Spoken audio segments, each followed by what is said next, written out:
जरा 1990 के दशक के भारत की कल्पना कीजिए। हाँ, वो दौर तो सामाजिक तौर पर बिल्कुल ही अलग था। है ना? उस समय जो शादी की औसत उम्र थी वो 20 के आसपास हुआ करती थी।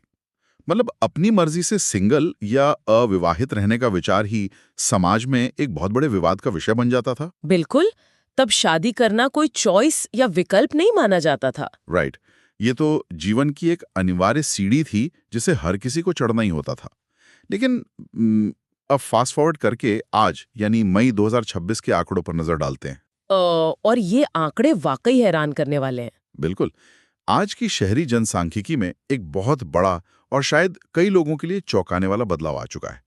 युवा लोग अब अपने 20 के दशक के अंत या 30 के दशक की शुरुआत तक शादी टाल रहे हैं। हाँ, और कई तो इस पूरी संस्था को ही सिरे से नकार रहे हैं। सही बात है। सिंगल पर्सन हाउस होल्ड यानी अकेले रहने वाले लोगों की संख्या सबसे तेजी से बढ़ता हुआ वर्ग बन गया है। देखो, ये सिर्फ देर से शादी करने का चलन नहीं है। ये हमारे समाज की बुनियादी संरचना की एक तरह से पूरी रीवायरिंग हो रही है। और दिलचस्प बात यह है कि जब भी हम इस बदलाव को देखते हैं तो अक्सर पहली प्रतिक्रिया घबराहट की होती है। बिल्कुल। पुरानी पीढ़ी अक्सर इसे एक पतन के रूप में देखती है, मानो पूरी सामाजिक व्यवस्था ही ढह रही हो। लेकिन जब हम गहराई में जाते हैं तो तस्वीर कुछ और ही नजर आती है। मतलब ये पतन नहीं है, बल्कि एक पूरी पीढ़ी द्वारा अपनी प्राथमिकताओं का पुनर्मूल्यांकन है। सही कहा। वे अपने व्यक्तिगत आकांक्षाओं और आज के बदलते समय के दबाव में इसे बदल रहे हैं। और यही आज के हमारे इस गहन विश्लेषण का मुख्य विषय है। हम इस बात की तह तक जाएंगे कि आखिर ऐसा क्या हुआ है जिसने जेनजी को शादी जैसी पुरानी संस्था को फिर से परिभाषित करने पर मजबूर कर दिया है। आज हमारे पास चर्चा के लिए बहुत ही ठोस स्रोत भी है। हाँ, आज का हमारा स्रोत है मई 2026 में प्रकाशित अमन गोस्वामी का एक बेहद विस्तृत और शोधपूर्ण लेख। इसका शीर्षक है why Gen Z is rethinking marriage. और ये लेख सच में बहुत गहराई से इस मुद्दे को छूता है। तो आज का हमारा मिशन ये समझना है कि क्या युवा पीढ़ी सच में शादी को हमेशा के लिए खत्म कर रही है या फिर आज के तकनीकी और आर्थिक दबाव के बीच इसकी शर्तों को फिर से तय कर रही है। ये एक बहुत ही अहम सवाल है। ठीक है, आइए इसे विस्तार से समझते हैं। पारंपरिक वक्त से एक शादी का असल मतलब क्या होता था और आज के संदर्भ में वो ढांचा कैसे काम करना बंद कर चुका है। तो अगर हम मानव इतिहास और समाजशास्त्र के नजरिए से देखें ना, तो पारंपरिक रूप से शादी प्यार या रोमांस के इर्द गिर्द नहीं बुनी गई थी। अच्छा, तो फिर इसका मुख्य उद्देश्य क्या था? इसके 4 बहुत ही व्यावहारिक कार्य थे। पहला था सामाजिक कार्य, मतलब समाज में 2 लोगों के साथ रहने और परिवार बढ़ाने को वैधता देना। Make sense. और दूसरा? दूसरा और शायद सबसे महत्वपूर्ण था आर्थिक कार्य, यानी संसाधनों का साझाकरण। ऐतिहासिक रूप से देखें तो अकेले जीवन यापन करना बहुत महंगा और असुरक्षित था। हाँ, इसलिए संपत्ति और जमीन को एक इकाई में बांधने के लिए शादी जरूरी थी। बिल्कुल। तीसरा था सांस्कृतिक कार्य, मतलब परंपराओं और परिवार के नाम को आगे बढ़ाना। और चौथा था मनोवैज्ञानिक या भावनात्मक सहारा। लेकिन अगर हम खास तौर पर भारत की बात करें तो यहाँ की कहानी तो पूरी तरह से पारिवारिक गठजोड़ की रही है। हाँ, यहाँ तो शादी 2 व्यक्तियों का नहीं बल्कि 2 परिवारों का मिलन माना जाता था। राइट। यहाँ व्यक्तिगत पसंद या वाइब मैच करने जैसी बातों की तो कोई जगह ही नहीं थी। सबसे ऊपर सामाजिक अनुकूलता और जाति धर्म का समीकरण होता था। प्यार की तो किसी को परवाह ही नहीं थी। वास्तविकता तो ये है कि भारत में पारंपरिक अरेंज मैरिज में प्यार को अक्सर एक बाई प्रोडक्ट माना जाता था। मतलब ये उम्मीद की जाती थी कि सालों साथ रहने के बाद वो अपने आप हो जाएगा। बिल्कुल, ये पूरी तरह से एक कर्तव्य आधारित मॉडल था। लेकिन अब जेन जेड के नजरिए को देखें तो ये उलट गया है। वे अब कंपेनियनेट मॉडल यानी एक साथी आधारित मॉडल की मांग कर रहे हैं। तो उनके लिए भावनात्मक अनुकूलता ज्यादा बड़ी चीज है। हाँ, उनके लिए आपसी सम्मान और मानसिक तालमेल किसी भी सामाजिक दायित्व से कहीं अधिक ऊपर है। अमन गोस्वामी के लेख में ना इस वैचारिक बदलाव को एक बहुत ही सटीक पंक्ति में समेटा गया है। वो कौन सी पंक्ति है? उन्होंने लिखा है कि पिछली पीढ़ियों के लिए शादी का पूरा आधार सिर्फ एक चिंता पर टिका होता था, लोग क्या कहेंगे। हाँ, ये तो हमारे समाज की बहुत बड़ी सच्चाई रही है। बिल्कुल। रिश्ते चाहे जितने भी खोखले क्यों न हो, समाज के सामने एक आदर्श छवि बनाए रखना सबसे जरूरी था। लेकिन जेन जेड ने इस सवाल को पूरी तरह से बदल दिया है। तो उनका नया सवाल क्या है? उनका एकमात्र सवाल अब ये है, क्या हम एक दूसरे के लिए सही है? ये बहुत पावरफुल है ना? अगर इस सवाल का जवाब नहीं है तो उन्हें इस बात से कोई फर्क नहीं पड़ता कि समाज क्या सोचता है। इस बदलाव की गहराई को समझना बहुत जरूरी है। ये कोई बगावत नहीं है, बल्कि ये बदलाव है कि एक इंसान समाज में खुद को कैसे देखता है। पता है, मुझे ये पूरा बदलाव ऐसा लगता है जैसे किसी स्मार्टफोन का ऑपरेटिंग सिस्टम अपडेट हो रहा हो। ये काफी दिलचस्प एनालॉजी है। कैसे? मतलब ZZ फोन को फेंक नहीं रहा है, यानी वे शादी को खत्म नहीं कर रहे हैं। हाँ, वे बस उसका सिस्टम बदल रहे हैं। बिल्कुल, वे पुराने सर्वाइवल और ड्यूटी वाले सॉफ्टवेयर को हटाकर उसकी जगह इमोशनल सेटिस्फैक्शन और कंपैटिबिलिटी वाला नया सॉफ्टवेयर इंस्टॉल कर रहे हैं। यहाँ जो बात सबसे आकर्षक है वो ये है कि इस नए सॉफ्टवेयर में पारंपरिक जेंडर रोल्स पूरी तरह से रिजेक्ट कर दिए गए हैं। मतलब जो पहले तय होता था कि कौन पैसे कमाएगा और कौन घर संभालेगा। हाँ, जेन जेड ने उस ढांचे को अस्वीकार कर दिया है।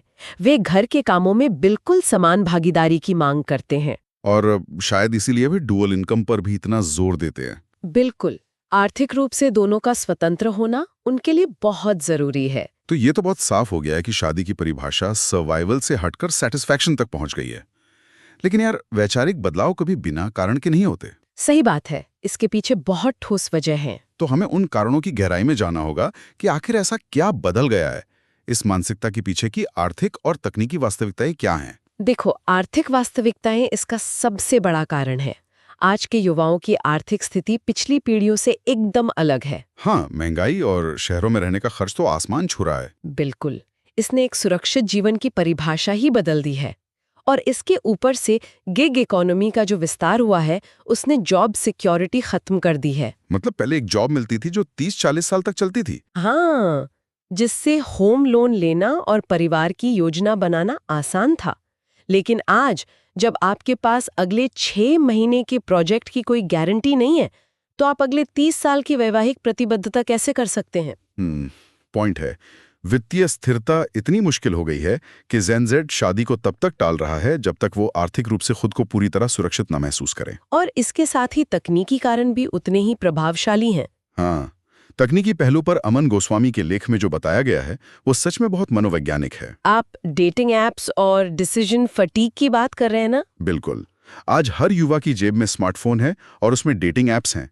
इसने जीवन साथी चुनने की प्रक्रिया को एक कैटलॉग शॉपिंग जैसा बना दिया है। और यहीं से वो गंभीर मनोवैज्ञानिक समस्या पैदा होती है जिसे हम डिसीजन फटीग या निर्णय की थकान कहते हैं। तो ये डिसीजन फटीग असल में काम कैसे करता है? जब किसी इंसान के पास असीमित विकल्प होते हैं, मतलब आप एक स्वाइप करते हैं और एक नया इंसान सामने आ जाता है, तो मस्तिष्क इस भ्रम का शिकार हो जाता है कि शायद इससे भी बेहतर कोई और हो सकता है। इसे ही शायद ग्रास इज ग्रीनर सिंड्रोम कहते हैं। बिल्कुल, असीमित विकल्पों के कारण किसी एक के साथ कमिटमेंट करना एक उपलब्धि के बजाय अन्य विकल्पों को खोने के रूप में देखा जाने लगा है। मतलब फियर ऑफ मिसिंग आउट या फोमो। हाँ, इससे व्यक्ति किसी भी एक रिश्ते पर पूरी तरह से निवेश करने से घबराने लगता है। लेकिन मुझे यहाँ एक गंभीर सवाल उठाना है। क्या सोशल मीडिया और इस लगातार कनेक्टिविटी ने वाकई युवाओं को एक दूसरे के करीब लाया है? ये बहुत ही क्रिटिकल पॉइंट है। मतलब कैसा नहीं है कि इसने परफेक्ट रिश्ते की इतनी अवास्तविक उम्मीदें पैदा कर दी हैं कि युवा असल जिंदगी में और भी ज्यादा अकेले महसूस कर रहे हैं? आप बिल्कुल सही कह रहे हैं। तकनीक ने रिश्तों को सुलभ तो बना दिया है, लेकिन साथ ही उन्हें बहुत नाजुक भी कर दिया है। क्योंकि जब उम्मीदें इंस्टाग्राम की परफेक्ट लाइफ जितनी हाई हों तो असंतोष भी जल्दी आता है। हाँ, और हमें मनोवैज्ञानिक कारणों को भी नजरअंदाज नहीं करना चाहिए। इस पीढ़ी ने पिछली पीढ़ी के संघर्षों को बहुत करीब से देखा है। आप उनके माता पिता की शादियों की बात कर रही हैं? हाँ, जेड ने देखा है कि कैसे लोग सिर्फ समाज क्या कहेगा के डर से और बच्चों के नाम पर उन रिश्तों में घुटते रहे जो भावनात्मक रूप से मर चुके थे। मतलब उन्होंने उन खामोश और टॉक्सिक शादियों का सदमा झेला है। बिल्कुल, इसीलिए उनमें कमिटमेंट का एक गहरा डर है। वे मानसिक स्वास्थ्य को सबसे ऊपर रखते हैं।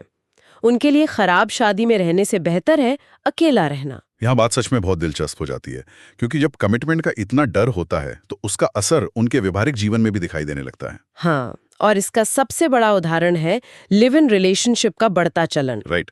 आज शहरी भारत में लिव इन रिलेशनशिप कोई बगावत नहीं रही, ये एक सोची समझी रणनीति बन गई है। लेख में इसे एक बहुत ही अच्छा नाम दिया गया है, ट्रायल फेज या परीक्षण चरण। तो मतलब वो सीधे शादी के गहरे पानी में नहीं कूदना चाहते? बिल्कुल नहीं। जेन जेड पहले पानी का तापमान चेक करना चाहता है। लिव इन में रहने से उन्हें अनुकूलता परखने का मौका मिलता है। जैसे कि रोजमर्रा की चुनौतियां। हाँ, बिल कौन भरेगा, सफाई कौन करेगा, या तनाव के समय पार्टनर कैसे रिएक्ट करता है। इसके फायदे तो बहुत स्पष्ट हैं। अगर आदतें मेल नहीं खाती तो आप एक बेमेल शादी और कड़वे तलाक से खुद को बचा सकते हैं। ये रिस्क मैनेजमेंट का शानदार तरीका है। लेकिन इस ट्रायल रिलेशनशिप मॉडल का एक बहुत बड़ा विरोधाभास भी है। विरोधाभास? वो कैसे? जब कोई रिश्ता हमेशा ट्रायल मोड में होता है तो वो कभी भी वो गहरी सुरक्षा नहीं दे पाता जो एक स्थायी कमिटमेंट से आती है। ओ, मतलब दिमाग में हमेशा ये रहता है कि हम कभी भी अलग हो सकते हैं। बिल्कुल, और ये कमिटमेंट की घबराहट को कम करने के बजाय और बढ़ा देता है। दरअसल जेन जी ने शादी के लिए अपना क्वालिटी थ्रेशोल्ड बहुत बढ़ा दिया है। ये क्वालिटी थ्रेशोल्ड वाली बात बहुत इंटरेस्टिंग है। पहले तो शादी से बाहर निकलने का थ्रेशोल्ड बहुत ऊंचा था। मतलब लोग सिर्फ भयंकर घरेलू हिंसा पर ही तलाक लेते थे। हाँ, लेकिन आज शादी में बने रहने का थ्रेशोल्ड ऊंचा हो गया है। अगर संबंध संतोषजनक नहीं है तो वे एग्जिट करने या बाहर निकलने के लिए अधिक तैयार हैं। ये तो अजीब सी बात हो गई ना। एक तरफ वे लाइफ टाइम की स्थिरता चाहते हैं, लेकिन दूसरी तरफ वे जरा सी कमी पर रिश्ता तोड़ने का लचीलापन भी अपना रहे हैं। ये एक बहुत ही महत्वपूर्ण सवाल खड़ा करता है, क्योंकि इस उच्च क्वालिटी थ्रेशोल्ड के डेमोग्राफिक या जनसांख्यिकीय प्रभाव हो रहे हैं। जनसांख्यिकीय प्रभाव मतलब समाज के स्तर पर? हाँ, चूंकि लोग परफेक्ट मैच की तलाश में हैं, शहरी इलाकों में शादी की उम्र लगातार बढ़ रही है। और इसका सीधा असर फर्टिलिटी रेट्स या प्रजनन दर पर पड़ रहा होगा। बिल्कुल, जब लोग देर से शादी करते हैं तो बच्चे पैदा करने की संभावना कम हो जाती है। लंबे समय में ये देश की अर्थव्यवस्था और कार्यबल के लिए बहुत बड़ी चुनौती है। तो अब जब हमने इन कारणों और व्यवहारों को समझ लिया है तो हमें इस प्रवृत्ति को वैश्विक नजरिए से देखना चाहिए। हाँ, दुनिया भर में जो हो रहा है उससे तुलना करना जरूरी है। पश्चिमी देशों में इस चलन का क्या प्रभाव दिख रहा है? वहाँ तो आंकड़े स्पष्ट हैं। अमेरिका और यूरोप में शादी की दरों में भारी गिरावट आई है। वहाँ कोहैबिटेशन यानी बिना शादी के साथ रहना आम हो गया है। मैंने स्वीडन और नॉर्वे जैसे नॉर्डिक देशों के बारे में भी सुना है। हाँ, वहाँ की स्थिति क्या है? वो सबसे दिलचस्प उदाहरण है। उन देशों ने परिवार बनाने की प्रक्रिया को शादी से लगभग पूरी तरह अलग ही कर दिया है। लेकिन वे ऐसा कर कैसे पाए? मतलब समाज बिना शादी के आर्थिक रूप से कैसे चल रहा है? इसके पीछे वहाँ की मजबूत राज्य समर्थन प्रणालियां यानी स्टेट सपोर्ट सिस्टम्स हैं। अच्छा, मतलब सरकार मदद करती है? बिल्कुल, वहाँ सरकार शिक्षा, स्वास्थ्य सेवा और चाइल्ड केयर की भारी सब्सिडी देती है। एक इंसान को बच्चे पालने के खर्च के लिए पति या पत्नी की आवश्यकता नहीं है। वाह, तो वहाँ लोग सिर्फ भावनात्मक जुड़ाव के लिए एक साथ आते हैं। हाँ, और यदि प्यार खत्म हो जाता है तो वे बिना आर्थिक बर्बादी के डर के अलग हो सकते हैं। लेकिन भारत की स्थिति तो नॉर्डिक देशों से बिल्कुल विपरीत है। बिल्कुल, हमारे यहाँ ऐसा कोई मजबूत सरकारी सुरक्षा तंत्र नहीं है। तो इस सब का असल मतलब क्या है? भारत इस अभूतपूर्व संक्रमण काल से कैसे गुजरेगा? क्या हमारा समाज इस बदलाव के लिए तैयार है? भारत का ये ट्रांजिशन वाकई अनूठा है। हम एक चौराहे पे खड़े हैं। मतलब एक तरफ पुरानी परंपराएं और दूसरी तरफ आधुनिक सोच। बिल्कुल, एक तरफ अरेंज मैरिज अभी भी हावी है तो दूसरी तरफ लव मैरिज, अंतरजातीय विवाह और देर से शादी की स्वीकार्यता बढ़ रही है। समाज को अभी भी कई चीजों को सामान्य करना है, जैसे कि तलाक को स्वीकार करना। हाँ, लेकिन इंगित करता है कि तलाक को एक सोशल सेफ्टी वॉल्व के रूप में स्वीकार किया जाना चाहिए, ताकि लोग जहरीले और दमघोटू रिश्तों से बिना किसी डर के बाहर आ सकें। बिल्कुल, ताकि वे अपनी मानसिक शांति बचा सकें। और यही शायद अमन गोस्वामी के लेख का और हमारे इस पूरे विश्लेषण का सबसे बड़ा टेकअवे है। हाँ, कि जेन जी शादी की संस्था को नष्ट नहीं कर रहा है। बिल्कुल, वो इसे व्यक्तिगत एजेंसी, भावनात्मक बुद्धिमत्ता और समानता के आधार पर एक सचेत साझेदारी, एक कॉन्शियस पार्टनरशिप में बदल रहे हैं। लेकिन सिर्फ मानसिकता बदलने से काम नहीं चलेगा। लेख में कुछ बहुत ही व्यवहारिक नीतिगत समाधान भी बताए गए हैं। मतलब सरकारों को भी कुछ कदम उठाने होंगे। हाँ, हमें वर्क लाइफ बैलेंस नीतियों की आवश्यकता है। यदि कोई व्यक्ति 14 घंटे काम करेगा तो वो रिश्ते को समय कहाँ से देगा? सही बात है। और शायद अफोर्डेबल हाउसिंग और चाइल्ड केयर सपोर्ट की भी जरूरत है। बिल्कुल, ताकि शादी और परिवार बनाने का जो आर्थिक दबाव है उसे कम किया जा सके। मतलब इस नए सॉफ्टवेयर को चलाने के लिए समाज और सरकार दोनों को मिलकर नया हार्डवेयर तैयार करना होगा। एकदम सही कहा आपने। आज की इस चर्चा ने यकीनन हमें बहुत कुछ गहराई से सोचने पर मजबूर कर दिया है। हमने देखा कि कैसे आर्थिक और तकनीकी दबावों ने शादी के मायने बदल दिए हैं। हाँ, ऐसे लोग क्या कहेंगे से सफर, क्या हम एक दूसरे के लिए सही है, तक पहुंच गया है। लेकिन अंत में एक ऐसा विचार है जो हम श्रोताओं को सोचने के लिए छोड़ना चाहते हैं। वो क्या है? अगर भविष्य में शादी एक सामाजिक आवश्यकता के बजाय पूरी तरह से भावनात्मक संतुष्टि और एक परफेक्ट मैच खोजने का साधन बन जाती है, तो समाज के उन लोगों का क्या होगा जो इस बेहद उच्च क्वालिटी थ्रेशोल्ड को पार नहीं कर पाते? ये सच में एक बहुत गहरा और डरावना सवाल है ना? जिन्हें वो परफेक्ट साथी कभी नहीं मिल पाता, क्या वे इस नई अत्यधिक व्यक्तिवादी दुनिया में और भी अधिक अकेले पड़ जाएंगे? क्या ये नई आज़ादी अपने साथ एक नया सामूहिक अकेलापन लेकर आएगी? ये निश्चित रूप से सोचने लायक बात है।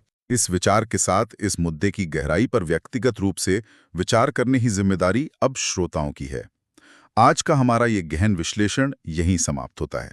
सुनने के लिए बहुत बहुत धन्यवाद।